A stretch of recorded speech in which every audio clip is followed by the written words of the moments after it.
Okay, guys, so the comparison that I gave you, if you want to get out that graphic organizer page that I attached, on one side of it, we're going to be using this problem for one whole side of it. So I just made up that there's 6 people per class asked to sharpen their pencils. So that would be your verbal relationship, or, in the bottom lower left of that, talking about the word description. You could write that. I'm going to go to the table next.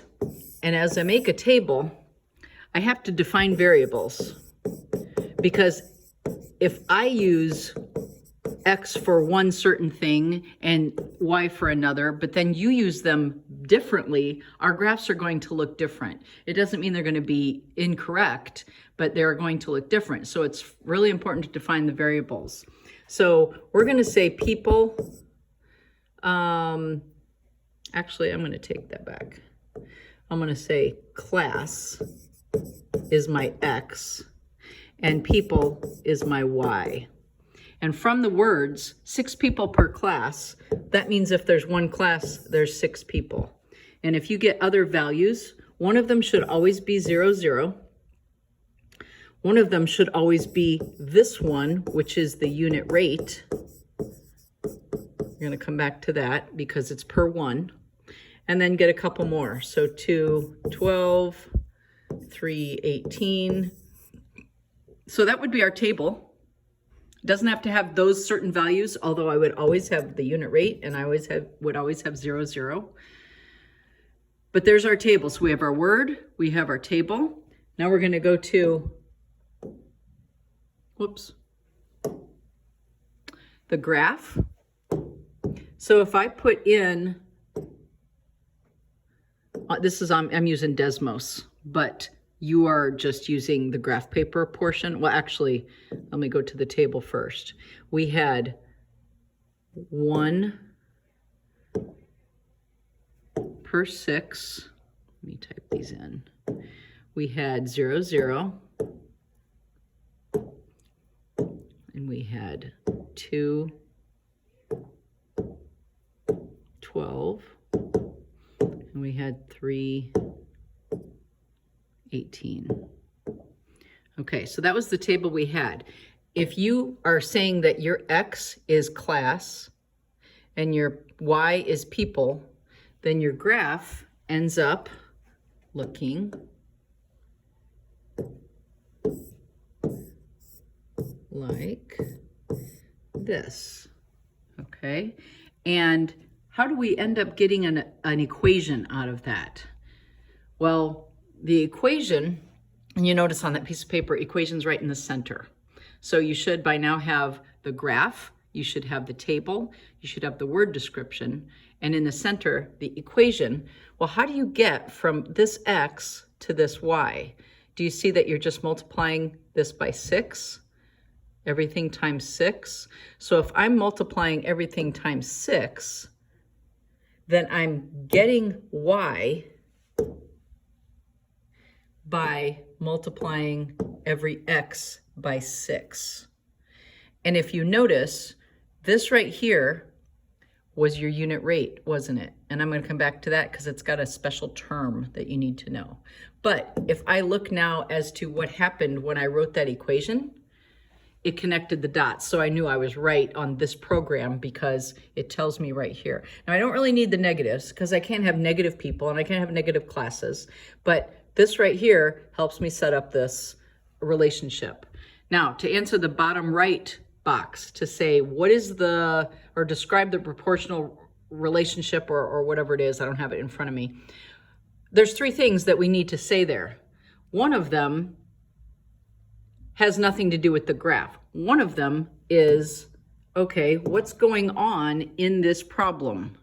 And in this problem, what we're seeing is that for every class, there's 6 people. So I would write that as a number 1 point in that lower right box. Number 2 point and 3 point, because I got 3 of them, go back to the graph. Anytime you're seeing if something is proportional, it's because of 2 things. One, it's a straight line. Because if we had 0, 0, which seems to be in everything. One class is 6 people, 2 classes was 14, and 3 classes was like 24. Well, our line is not going to be a line. It's going to be all over the place, and it's not showing a consistent comparison. This is a straight line, and that shows a consistent comparison.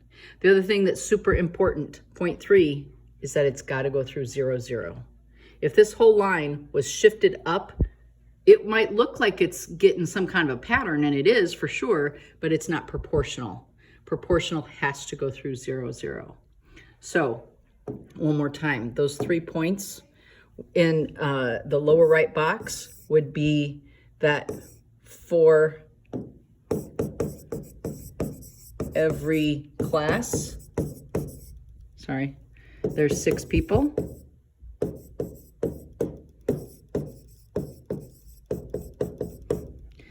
That's the word pattern. Then the other 2 have to do with the graph. Straight line. And goes through the origin. For goodness sake.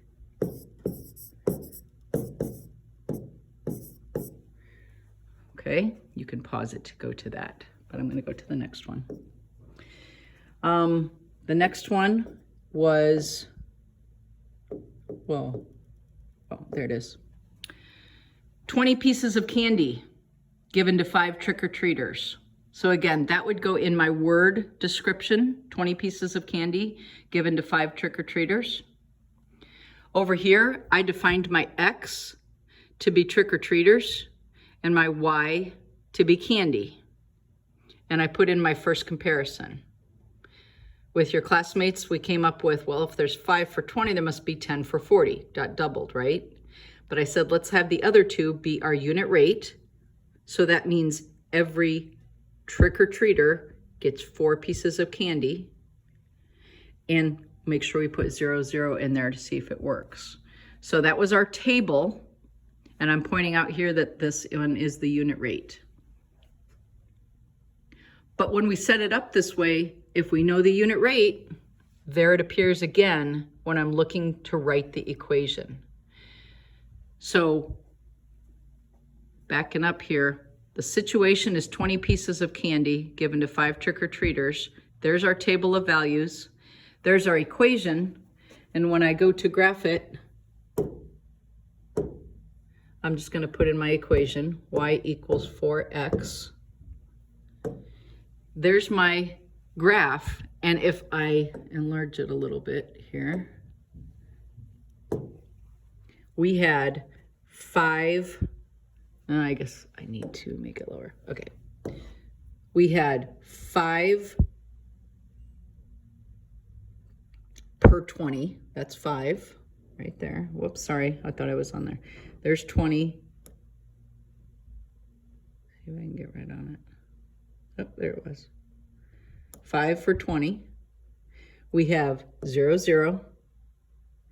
We have 1 for 4. If I can get right on it. Yep, there it was. Okay, I'm not gonna, there it is. 1 for 4. So those points that we found in the table were on this line. So how is the thing proportional in the bottom right box? Well, we have number 1, it's a straight line. Number 2, it goes through 0, 0. And number 3, then for every trick-or-treater, there's 4 pieces of candy. Okay? So we're consistent with that. The last thing I want to point out is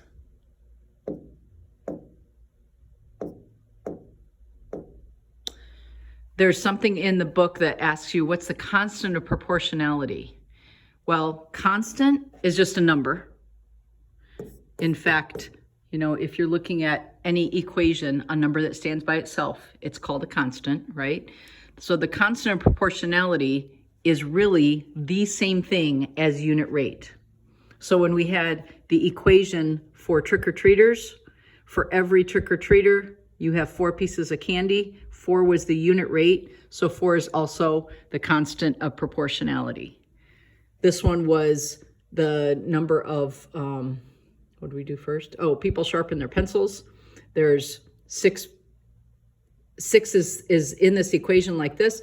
It would be the constant of proportionality. In this made up equation, 1/3 is the constant of proportionality. And I want you to see this. The equation is y equals kx. That's like the formula way to write the equation for constant of proportionality, because you always assume x and y are your coordinates. K is the coefficient before the x. So the k is your constant of proportionality. So if it asks you what that is, that's where you're finding it. Okay, so I will post this video for you right now.